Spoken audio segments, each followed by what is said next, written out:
আমরা একটা কথা সবসময় বলেছি, এই সংস্কারের কোনো গণসংহতি আন্দোলনের প্রায় নোট অফ ডিসেন্ট নাই বললেই চলে, কারণ আমরা সংস্কারের প্রস্তাবগুলো হাজির করেছি। কিন্তু একই সাথে এটা বলেছি যে অভ্যুত্থান একটা সম্মিলিত সংগ্রাম ছিল, কাজেই কোন একটি একক দল যদি রাষ্ট্রের উপর কর্তৃত্ব কায়েম করতে চায় সেটা মানুষের কাছে গ্রহণযোগ্য হবে না, সেটা বরং সংঘাতের সৃষ্টি করবে।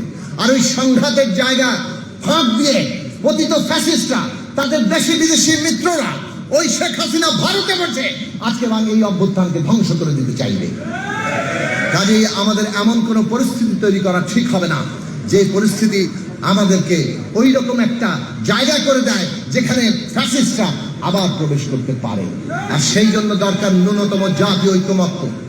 ন্যূনতম জাতীয় ঐক্যমত্য ছাড়া এই যে সম্মিলিত সংগ্রাম, এই যে সম্মিলিত অংশগ্রহণ, তাদের প্রত্যেকের ন্যূনতম জাতীয় ঐক্যমত্য ছাড়া আমরা এই রাজনৈতিক উত্তরণ যথার্থভাবে ঘটাতে পারবো না। কাজেই অন্তর্বর্তী সরকারকে আমরা আহ্বান জানাবো, জুলাই জাতীয় সনদ যেভাবে স্বাক্ষর হয়েছে তাকে কার্যকর করার জন্য আপনারা এমন ভাবে উদ্যোগ গ্রহণ করেন যাতে রাজনৈতিক দলগুলোর মধ্যে কোনো বিরোধ না তৈরি হয়। আপনারা যদি পক্ষপাতিত্ব করে বসেন, বিরোধ অনিবার্য হয়ে উঠবে। কাজেই পক্ষপাতিত্ব করবেন না। সংস্কারের ধারণা, সংস্কারের লক্ষ্য আমরা দৃঢ়তার সাথে ধারণ করি এবং এই দেশের রাজনৈতিক দলগুলোই রাজনীতি করবে, তাদের উপরেই দায়িত্ব বর্তায় বাংলাদেশকে এগিয়ে নিয়ে যাওয়া। অন্তর্বর্তী সরকার চিরস্থায়ী নয়।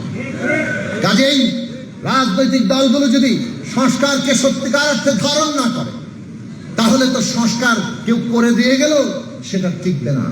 অতএব রাজনৈতিক দলগুলো যাতে সম্মিলিতভাবে দেশের জনগণের সামনে জাতীয়ভাবে অঙ্গীকার করতে পারে, একসাথে হাত তুলে বাংলাদেশকে বদলে দেওয়ার শপথ নিতে পারে, তার ব্যবস্থা আপনাদের করতে হবে।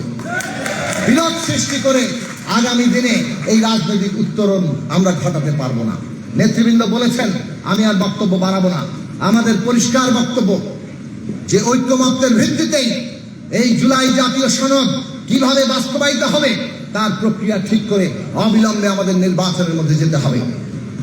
মধ্য ফেব্রুয়ারির মধ্যে যে নির্বাচনের সময়সীমা পথরেখা, এটা সফল করতে হবে।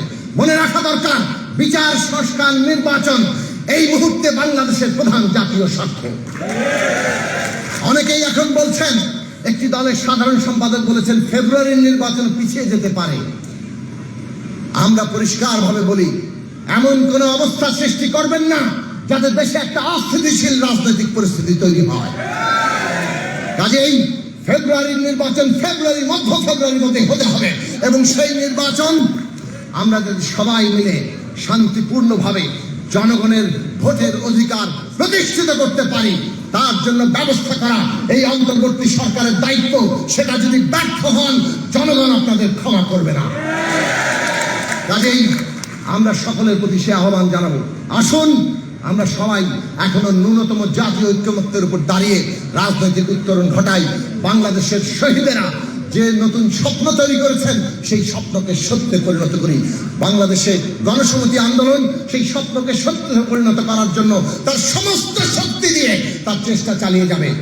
আমাদের ভুল থাকতে পারে, আমাদের নেতাকর্মীদের ভুল থাকতে পারে, আমি সহ এই সংগঠনের প্রত্যেকটি নেতাকর্মী আমাদের ব্যক্তিগত পরিসরে, আমাদের রাজনৈতিক পরিসরে, সামাজিক পরিসরে হয়তো আমরা অনেক ভুল করেছি, কিন্তু আমরা আমাদের সমস্ত অঙ্গীকার নিয়ে এই দেশের মানুষের মুক্তির সংগ্রামে আমরা আমাদের নিজেদের সমস্ত শক্তিকে নিয়োজিত করার চেষ্টা করেছি। সেই লড়াই আমরা চালিয়ে যাব।